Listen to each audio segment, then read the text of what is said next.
All right, hey guys. So this is Monday, and our lesson for Monday. So we're going to kind of continue sort of what we started on the other day on Friday. Kind of getting a little further in with writing Lewis structures. So we kind of got through that. The thing that I want to primarily talk about first today is resonance forms. So resonance, for an example here, we have SO2, sulfur dioxide. I've got two Lewis structures written here. Um, Basically, one bond appears to be single, the other double. When you look at these two, it's not a question of flip-flopping the two. There is two oxygen atoms in this, to say that we call this oxygen atom number one, and this is oxygen atom number two. In this case, oxygen atom number one has a double bond. In this case, oxygen atom number two has a single bond. Vice versa, one has a single, two has a double. So this is an example of what's called resonance forms, and I'm going to flip back and forth a little bit. So there's two or more possible combinations, but they have the same orientation. The result is that you got to really draw all possible combinations, if that kind of makes sense. So in this case, sulfur dioxide has two possible combinations. Tests ultimately show with this particular example that it's actually an intermediate. But there's a problem with these Lewis structures that we've been talking about. There's no such thing, there's no such thing as a 1.5 bond or 1.5 bond in using these Lewis structures. So there's no way to depict that. Kind of the way to kind of think of it is that these, these 6 electrons here, distributed among these 3 bonds, are spending equal times around really all 3. So again, there's no way to be able to depict that with the limitations of the Lewis structures. That's kind of one thing that we're going to find out a little bit. There are certainly some limitations to these. So again, 2 or more possible combinations, same orientation though. Ultimately, when there is resonance that's demonstrated by any sort of molecule, you have to draw all possible combinations. So if you look in your book right now, you can pause the video and take a look at this. There's sort of 3 examples, 2 on page 186 and 1 on page 187. In this case, the nitrate anion, it has a flip of where the single and double bonds are. Benzene, it's a ring structure. Benzene's a compound and different carcinogens and things like that. But again, that's a big deal. But again, it's alternating between the double and single carbon bonds as you sort of work your way around the ring that you're looking at on page 186. And finally, then sulfur trioxide, or SO3, same kind of deal.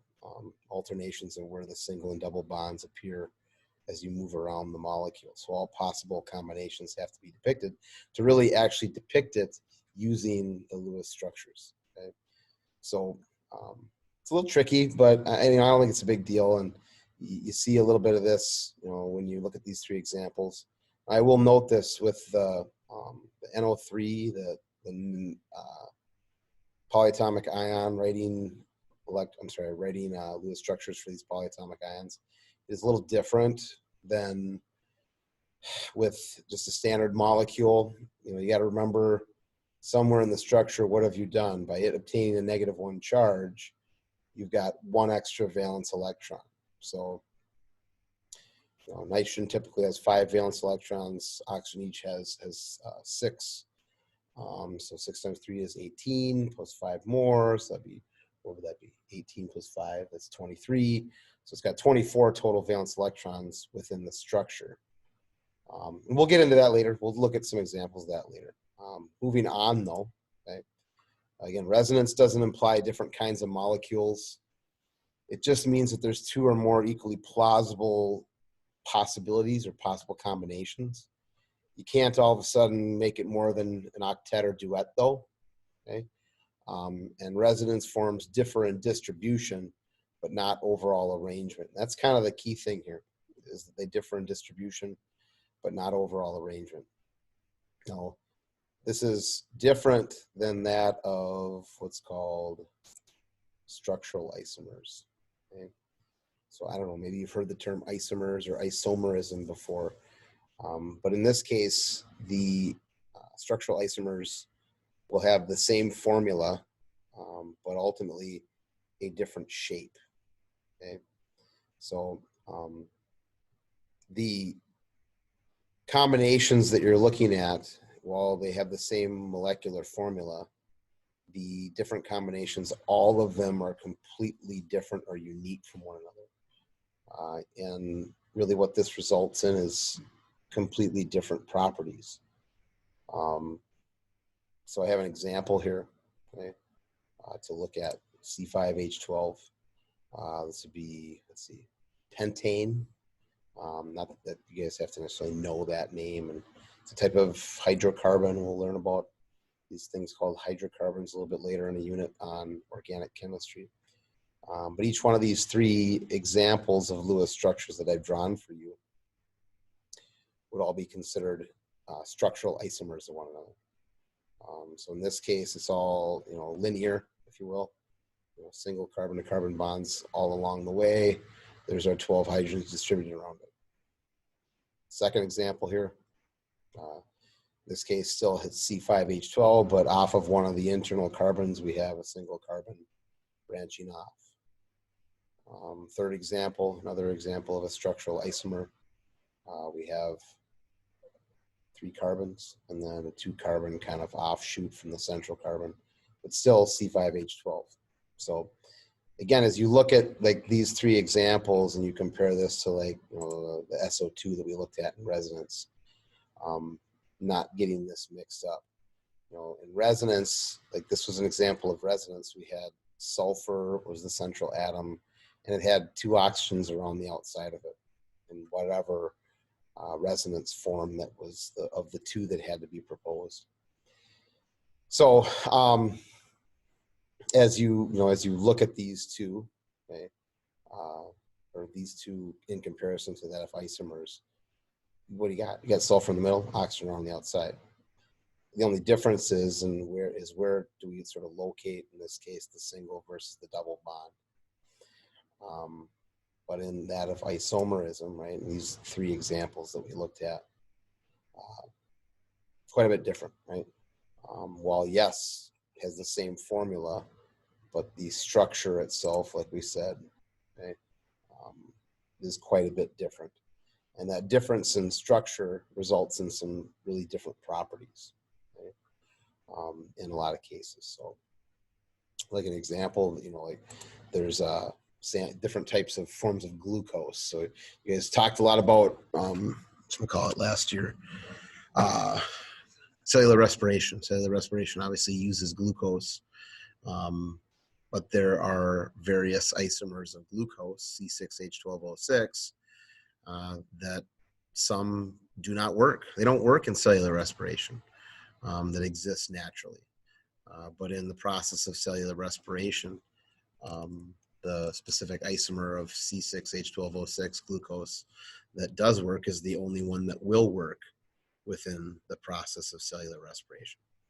So you get a feel for the fact that certain isomers obviously have different properties and result in some potentially really different outcomes. Okay. I've got kind of a little bit enough right now, guys. Just so you guys kind of understand, tomorrow what we're going to do is we're going to look at just tying up how to do Lewis structures for that of ionic compounds. And then it's a little different. Remember, ionic compounds involve gaining and losing electrons completely. Got to use a little bit of a color code. So a couple things to kind of recommend for tomorrow. If you can bring some colored pencils, just, I don't know, you don't have to bring a whole pack, but if you got a pack, fine. But bring, 3 or 4 different colors. It can be helpful in drawing these because I like to color code them for the purpose of being able to show original electron ownership when we get into drawing the Lewis structures tomorrow. We'll do that. And then after that, I've got a worksheet for you guys to work on as homework. You'll hand that in to me the next day. I'll correct it. and then we'll end up taking a quiz on doing Lewis structures for that of molecular compounds as well as ionic compounds. Now, as promised, I do have 3 homework problems for you. So for tomorrow, I want you to draw Lewis structures for the following 3 molecular compounds. Okay, these are obviously not ionic compounds; they're molecular compounds. And I want you guys to apply the steps and do your best. I'm not going to say really anything about much of anything. Assemble your Lewis structures to the best of your ability. Some of them might show isomerism, some might not. Some might show resonance, some might not. Remember, if it shows resonance, you got to actually kind of draw all potential forms, interestingly enough. So that's a little bit of a trick, but at the end of the day, do your best to assemble these puzzle pieces like we kind of taught you, whether it's kind of connect the dots or using the specific steps we talked about. A little bit of trial and error. I think most of these 3 will fit together fairly easily. You can just do the homework right in your notes at the tail end of this lecture, and then we'll go over these first thing in class tomorrow. We will move into discussing Lewis structures for ionic compounds, and then once that is finished, we will give you the worksheet, and you guys will have some time to work on it, and then get you prepped for the quiz. Okay, I think that's it.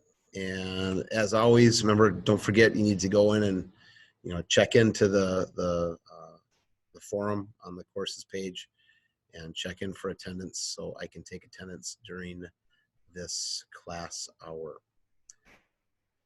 See you guys. Hope you enjoyed my space background too. That was kind of funny. They gave you backgrounds for this program that I use, and I thought space was kind of fitting. So, because I have Saturn as my background for my computer. Anyway, see you guys tomorrow. Thanks, guys.